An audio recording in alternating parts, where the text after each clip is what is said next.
Hi all അസ്സലാമു അലൈക്കും welcome back. അപ്പോൾ ഇപ്പോൾ ചക്കയുടെയും മാങ്ങയുടെയൊക്കെ സീസണല്ലേ, അതുകൊണ്ട് തന്നെ എല്ലാവരുടെ അടുത്തും ഇഷ്ടംപോലെ ഉണ്ടാവുകയും ചെയ്യും. പക്ഷേ എനിക്കങ്ങനെയല്ല കേട്ടോ. എനിക്ക് എവിടെന്നെങ്കിലും കിട്ടിയാൽ വലിയ കാര്യമാണ്. അപ്പോൾ എനിക്ക് ഇന്നൊരു ചക്ക കിട്ടിയിട്ടുണ്ട്. അപ്പോൾ അത് വെച്ചിട്ട് എന്തൊക്കെ ചെയ്യാൻ പറ്റും അങ്ങനെയൊക്കെ ഞാൻ വിചാരിച്ചുകൊണ്ടിരിക്കുമ്പോഴേ ഈ ഒരു റെസിപ്പി ചെയ്യാമെന്ന് വിചാരിച്ചത്. അപ്പോൾ ചക്ക വെച്ചിട്ട് നമുക്ക് വൈകുന്നേരം ചായക്കൊക്കെ കഴിക്കാൻ പറ്റിയ ഒരു അടിപൊളി ഇലയട എങ്ങനെയാണ് ഉണ്ടാക്കുന്നത് നോക്കാം. അപ്പോൾ ഞാൻ അതിന് വേണ്ടിയിട്ട് ചക്കയൊക്കെ ഒന്ന് വൃത്തിയാക്കി വെക്കുന്നുണ്ട്. ഞാനല്ല, എൻ്റെ ഹസ്ബൻഡാണ് കേട്ടോ അതൊക്കെ ചെയ്തു തരുന്നത്. അപ്പം ഏറ്റവും വലിയ ടാസ്കല്ലേ നമുക്ക് ഈ ഒരു ചക്ക ക്ലീൻ ചെയ്തെടുക്കാമെന്ന് പറയുന്നത്. അപ്പോൾ ഇത് ചക്കയൊക്കെ ക്ലീൻ ചെയ്ത് എടുത്തിട്ടുണ്ട്. അപ്പോൾ നല്ല എന്താ പറയുക, വരിക്ക ചക്കയില്ലേ, അതാണ് കേട്ടോ ഇതിന് വേണ്ടത്. അപ്പോൾ എനിക്കിവിടെ നല്ല മധുരമുള്ള അടിപൊളി ചക്ക തന്നെ കിട്ടിയിട്ടുണ്ട്. മധുരം കുറച്ച് കുറഞ്ഞാലും കുഴപ്പമൊന്നുമില്ല. നമുക്ക് എന്തായാലും ശർക്കരയൊക്കെ വെച്ച് ചെയ്യുന്നതാണ്. അപ്പോൾ മധുരം കുറച്ച് കുറഞ്ഞെന്ന് വെച്ചിട്ട് കുഴപ്പമൊന്നുമില്ല. എന്തായാലും ഇതുപോലെയുള്ള ചക്ക ചെറിയ ചെറിയ പീസാക്കിയിട്ട് ഇതുപോലെ കട്ട് ചെയ്തിട്ട് എടുക്കുക. ഇനി നമുക്ക് 3 പീസ് വെല്ലം കൂടി വേണം. പിന്നെ അപ്പോൾ ഞാൻ കട്ട് ചെയ്തത് 1 കപ്പ് ചക്കേൻ്റെ പീസും കട്ട് ചെയ്തെടുത്ത ചക്കയും പിന്നെ 1 കപ്പ് തേങ്ങ, അതുപോലെ തന്നെ 1 കപ്പ് വെല്ലം. അത് നിങ്ങൾ ഏത് കപ്പിലാണോ എടുക്കുന്നത് ഒരുപോലെ എടുത്താൽ മതി കേട്ടോ. ഇനി നമുക്ക് ഒരു പാന് അടുപ്പിലോട്ട് വെച്ചിട്ട് അതിലോട്ട് ഞാൻ 2 ടീസ്പൂൺ ഗീ ഒഴിച്ച് കൊടുക്കുന്നുണ്ട്. ഇനി ഇതൊന്ന് ചൂടായി വന്നു കഴിഞ്ഞാൽ ഇതിലോട്ട് നമ്മൾ നേരത്തെ കട്ട് ചെയ്ത് വെച്ചിട്ടുണ്ടായിട്ടില്ലേ, ആ ചക്ക ഇട്ടിട്ട് നന്നായിട്ട് തന്നെ ഒന്ന് എന്താ പറയുക വഴറ്റിയെടുക്കുക. ആ ഒരു ഗീയിലൊക്കെ ഒരു ചക്കൻ്റെ ആ ഒരു മണമില്ലേ, ഒരു പച്ച മണം വരും, അത് പോകുന്നവരെ ഒന്ന് നന്നായിട്ട് തന്നെ ഒന്ന് വഴറ്റിയെടുക്കുക. എന്നിട്ട് വേണം ഇതിലോട്ട് ശർക്കര ഒഴിച്ച് നമ്മുടെ ഈ ഒരു വെല്ലം ഉരുക്കിയത് ഒഴിച്ചു കൊടുക്കാൻ.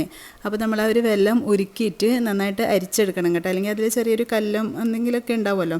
അതുകൊണ്ട് നന്നായി അരിച്ചെടുത്തിട്ട് വേണം ഇതിലോട്ട് ചേർത്ത് കൊടുക്കാൻ വേണ്ടിയിട്ട്.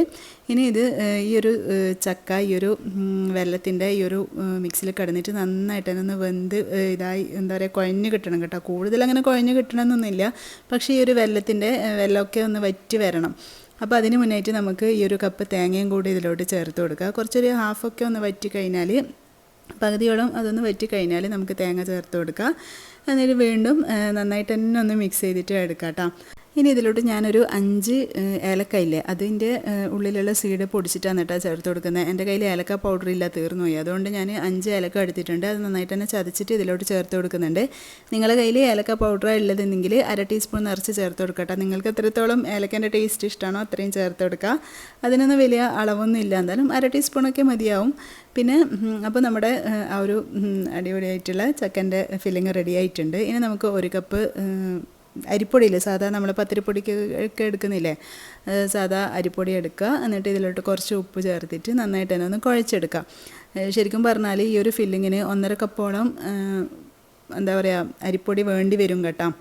പിന്നെ അത്രത്തോളം വേണ്ടാന്ന് വിചാരിച്ചിട്ട് ഞാനിപ്പോൾ 1 കപ്പ് എടുത്തിട്ടുള്ളത്. നിങ്ങൾ എടുക്കുന്നുണ്ടെങ്കിൽ ആ ഒരു ഫില്ലിങ് കംപ്ലീറ്റ് ആയിട്ട് ചെയ്ത് വേണമെന്നുണ്ടെങ്കിൽ 1.5 കപ്പ് എന്തായാലും അരിപ്പൊടി എടുത്തോ. എന്നിട്ട് വെള്ളം ഒഴിച്ചിട്ട് നന്നായിട്ട് തന്നെ നമ്മൾ പത്തിരിക്കൊക്കെ കുഴക്കുന്ന പോലെ തന്നെ കുഴച്ചെടുക്കുക. അപ്പോൾ നന്നായിട്ട് തന്നെ ഞാനൊന്ന് കുഴച്ചെടുത്തിട്ടുണ്ട്. അപ്പോൾ നമ്മുടെ മാവും കൂടി റെഡി ആയിട്ടുണ്ട് കേട്ടോ. അപ്പോൾ ഇത്രയുടെ വലിയ പണിയൊന്നുമില്ല. ഇനി നമുക്ക് കുറച്ച് വാഴൻ്റെ ഇല എടുത്തിട്ട് ചെറിയ ചെറിയ പീസാക്കിയിട്ട് കട്ട് ചെയ്തെടുക്കണം കേട്ടോ. നമുക്ക് എത്രത്തോളം നമ്മൾ അടയുണ്ടാക്കാൻ ഉദ്ദേശിക്കുന്ന, എത്ര വലിപ്പത്തിൽ ഉണ്ടാക്കാൻ ഉദ്ദേശിക്കുന്നത് അതിനനുസരിച്ചിട്ട് കട്ട് ചെയ്തിട്ട് എടുക്കുക. എനിക്കില്ലേ കൂടുതൽ അങ്ങനെ കട്ടിയിൽ ഉണ്ടാക്കുന്നത് ഇഷ്ടമല്ല കേട്ടോ. ഇലയട ഉണ്ടാക്കുമ്പോൾ നമ്മൾ മാവ് എത്രത്തോളം നേരിയതായിട്ട് പരത്തുന്നോ അപ്പോഴേ അതിന് നല്ല ടേസ്റ്റ് ഉണ്ടാവാം. നമ്മൾ നല്ല കട്ടിയിൽ പരത്തി കഴിഞ്ഞാൽ എന്താ പറയുക ആ ഒരു അത്ര ടേസ്റ്റ് ഉണ്ടാവില്ല. കാരണം നല്ല നേരിയതായിട്ട് വേണം മാവ് പരത്താൻ വേണ്ടിയിട്ട്. അപ്പോൾ ഈ ഒരു വലുപ്പത്തിലാണ് കേട്ടോ ഞാൻ മാവ് എടുക്കുന്നത്. ഇത്ര മതിയാവും, കാരണം നമ്മൾ നല്ല തിന്നായിട്ടല്ല പരത്തുന്നത്. അപ്പോൾ നല്ല നേരിയതായിട്ട് തന്നെ പരത്തിയെടുക്കുക. ഇതേ കണ്ടില്ലേ, ഇതുപോലെ നല്ല നേരിയതായിട്ട് പരത്തിയെടുക്കുക. എന്നിട്ട് നമുക്ക് ഈ ഒരു ചക്കൻ്റെ ഫില്ലിങ് വെച്ച് കൊടുക്കുക. നല്ല ടേസ്റ്റാണ് കേട്ടോ ഈ ഒരു ചക്ക ഇങ്ങനെ ഫില്ലിങ് ആക്കിയിട്ട് നമ്മൾ ചെയ്യുകയാണെങ്കിൽ. എന്നിട്ട് നമ്മൾ സാധാ അടയൊക്കെ ഉണ്ടാക്കുന്ന പോലെ അടയാക്കിയിട്ട് എടുക്കുക. നിങ്ങൾക്ക് വേണമെങ്കിൽ നമ്മുടെ ബോൾസിൻ്റെ ഷേപ്പിലോ എങ്ങനെ വേണമെങ്കിലും, കൊഴുക്കട്ടയ്ക്ക് ആക്കുന്നില്ലേ അങ്ങനെയുള്ള ഷേപ്പിലും എങ്ങനെ വേണമെങ്കിലും ആക്കിയെടുക്കുക. എന്തായാലും നല്ല ടേസ്റ്റാണ് ഇത് കഴിക്കാൻ വേണ്ടിയിട്ട്. എനിക്ക് നല്ലോണം ഇഷ്ടമായിന്. കാരണം നമ്മുടെ ചക്ക ആ എണ്ണയിൽ ഫസ്റ്റ് വഴറ്റുന്നില്ലേ, ആ വഴറ്റുമ്പോൾ തന്നെ നന്നായിട്ട് തന്നെ ഒന്ന് വഴറ്റിയെടുത്താൽ മതി കേട്ടോ. അന്നേരം ആ ഒരു ചക്കൻ്റെ ആ ഒരു പച്ച ചൊവയുണ്ടാവില്ല. നല്ലപോലെ വഴറ്റിയെടുത്തതിന് ശേഷം വേണം നമ്മൾ ആ വെല്ലം ഉരുക്കിയത് ഒഴിച്ചു കൊടുക്കാൻ വേണ്ടിയിട്ട്. എന്നിട്ട് ആ ഒരു വെല്ലത്തിൽ കിടന്നിട്ടും നല്ലപോലെ ഒന്ന് വഴറ്റിയിട്ട് നല്ല സോഫ്റ്റാക്കി എടുക്കുക. അതിന് ശേഷം തേങ്ങ ഇട്ട് കൊടുത്താൽ മതി കേട്ടോ. അങ്ങനെ ആക്കിയിട്ട് എടുക്കുമ്പം ഈ ഒരു ഫില്ലിങ്ങിന് നല്ലൊരു ടേസ്റ്റാണ്. അതുപോലെ ഇതിൽ ഏലക്കായ പൊടിയൊക്കെ ചേർക്കുമ്പോൾ പ്രത്യേക ഒരു ടേസ്റ്റാണ് കേട്ടോ. ഞാൻ ഇതിൻ്റെ ഫില്ലിങ് കുറച്ച് ബാക്കി ഉണ്ടായിട്ട് അത് ഫ്രിഡ്ജിൽ വെച്ചിട്ട് വെറുതെ എടുത്ത് കഴിക്കുക ചെയ്തിട്ടുണ്ട്. അങ്ങനെ കഴിക്കാനും നല്ല ടേസ്റ്റാണ്. അപ്പോൾ എന്തായാലും നിങ്ങൾ ചക്ക കിട്ടുകയാണെങ്കിൽ എന്തായാലും ഒന്ന് ചെയ്ത് നോക്ക്. അപ്പോൾ ചക്കയൊക്കെ കിട്ടിക്കഴിഞ്ഞാൽ നമുക്ക് കൂടുതലൊന്നും വേണ്ട കേട്ടോ. ഒരു 5-8 ചുളയൊക്കെ ഉണ്ടെങ്കിൽ നമുക്ക് വൈകുന്നേരത്തെ സ്നാക്കിനൊക്കെ ആക്കാൻ പെട്ടെന്ന് തന്നെ നമുക്ക് ആക്കിയെടുക്കാൻ പറ്റുന്നേ ഉള്ളൂ. നല്ല ടേസ്റ്റി ആയിട്ടുള്ളൊരു സ്നാക്ക് ഉണ്ടാക്കാനും പറ്റും. അപ്പോൾ എല്ലാവരും ഒന്ന് ട്രൈ ചെയ്ത് നോക്കട്ടോ.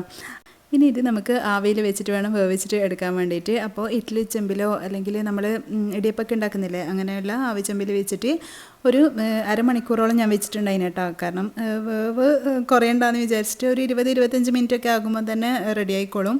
അപ്പോൾ ഹൈ ഫ്ലെയിമിൽ വെച്ചിട്ട് തന്നെ നിങ്ങൾ ഒരു 20 മിനിറ്റൊക്കെ വെച്ച് നോക്കുക. എന്നിട്ട് വെന്തിട്ടുണ്ടെങ്കിൽ അത് ഓരോ മാവ് അരിമാവിൻ്റെ ഒക്കെ ഇതുപോലെയല്ലേ. അപ്പോൾ എന്തായാലും ഒരു 20-25 മിനിറ്റൊക്കെ വെച്ചിട്ട് എടുക്കാം കേട്ടോ. അപ്പോൾ നല്ല ടേസ്റ്റി ആയിട്ടുള്ള നമ്മുടെ ഇലയുടെ ഇവിടെ റെഡി ആയിട്ടുണ്ട്. അപ്പോൾ എൻ്റെ ഈ വീഡിയോ ഇഷ്ടമാകുന്നുണ്ടെങ്കിൽ നിങ്ങൾ ലൈക്ക് ചെയ്യാനും ഷെയർ ചെയ്യാനും അതുപോലെ ഒരു ഹേർട്ടെങ്കിലും കമൻറ്റ് ചെയ്യാനും മറന്നു വരുതേ. അപ്പോൾ ഉണ്ടാക്കി നോക്കിയിട്ട് ഫീഡ്ബാക്ക് അറിയിക്കുക. അപ്പോൾ ഇനി നെക്സ്റ്റ് വീഡിയോയിൽ കാണുന്നവരേക്കും ബൈ. Thanks for watching.